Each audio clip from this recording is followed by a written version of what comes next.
Alright, what's going on everybody? So over the last couple of weeks, I finally got a chance to start reading Tatsuki Fujimoto's Chainsaw Man manga.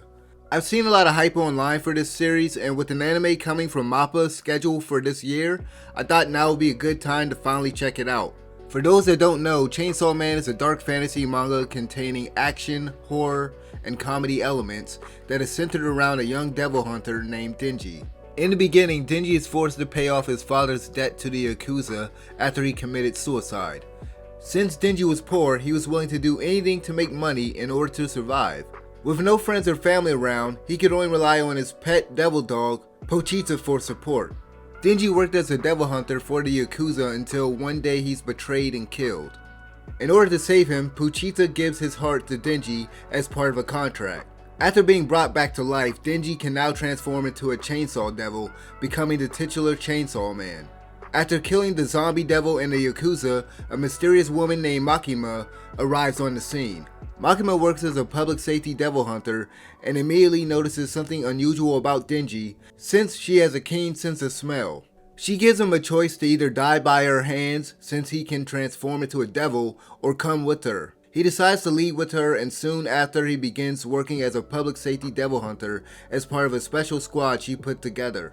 Once again, Denji is forced to work against his will or else he'll be put to death. When I first read the plot synopsis for the first volume, I thought the story could be interesting and decided to buy it. I love the initial setup with Denji under the thumb of the Yakuza, working as a devil hunter and doing whatever he can in order to get by. If the story was just him exterminating devils while trying to rise above his poverty and break away from the Yakuza, that would have been good enough. Fujimoto does a good job establishing Denji as a poor man with simple and often fleeting aspirations. This character is very different from what we normally get from other battle shonen series. Unlike most protagonists, he doesn't have any big motivation pushing him forward. At the very least, he just wants to continue enjoying the better, more comfortable lifestyle that he has after leaving with Makima. He appreciates the little things and is okay with achieving something trivial given his poverty-stricken background. Denji is a straightforward character, but that's by design. While I would prefer a more complex character, I think the simplicity of the character works for the story. However, I still hope that Denji will develop in a substantial way as the narrative progresses. He might not be the most interesting character, but some of his interactions with others in his squad were fairly amusing. His squad leader, Aki Hayakawa, is an obvious foil to Denji. Unlike Denji, Aki takes his job as a public safety hunter very seriously and is driven by his goal of revenge against the devil that killed his family. As you might expect, he hates devils and Denji is no exception. His hatred for devils aside, he looks down on Denji for his lack of conviction and they unfortunately get off on the wrong foot. So far I think Aki's just an okay character, but at least the author does flesh him and another devil hunter named Himeno out through flashbacks. Himeno and the Blood Devil Fiend Power are my favorite characters so far. I like both of their personalities and powers. I won't spoil Himeno's power, which is shown off in the second volume. Devil hunters fight by forming contracts with devils, allowing them to borrow its power. This aspect of the manga reminds me of Naruto's summoning jutsu, which also required a contract to be formed. However, in the world of Chainsaw Man, contracts seem to work as an exchange between the hunter and the devil, which is an idea that I like. You must give something up in order to gain strength. Anyway, Himeno comes off as easygoing and playful, which is a good contrast to Aki, who is a lot more stern. There were a couple of flashbacks featuring her and Aki, the last of which I didn't think was too meaningful. Power is a fiend with the ability to create weapons from her blood. She tends to act hastily and is easily excited when it comes to killing other devils. Power hates humans and looks down on them. She has a big ego and is a bit of a liar. I love the character's hot-headed nature, and the comedy involving her is funny.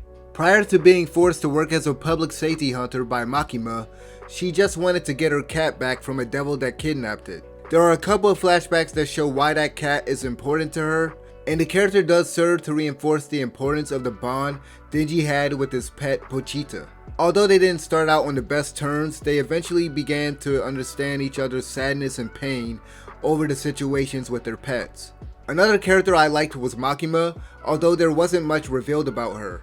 Outside of one moment early on, she's been very nice and friendly toward Denji. She's the first person that didn't treat him like crap and seems very supportive of him. There is one particular interaction between her and Denji that was quite memorable, and I think people will love it when the anime airs. One aspect of the character that I like so far is the fact that she is always calm, even when dealing with power or Denji. There were two other characters that were introduced in the second volume that are part of Aki's squad, Arai and Kobeni. There isn't much to say about these characters since they haven't done anything yet at this point in the story. Arai seems like a dull character so far, and Kobeni has just stood around being nervous and scared.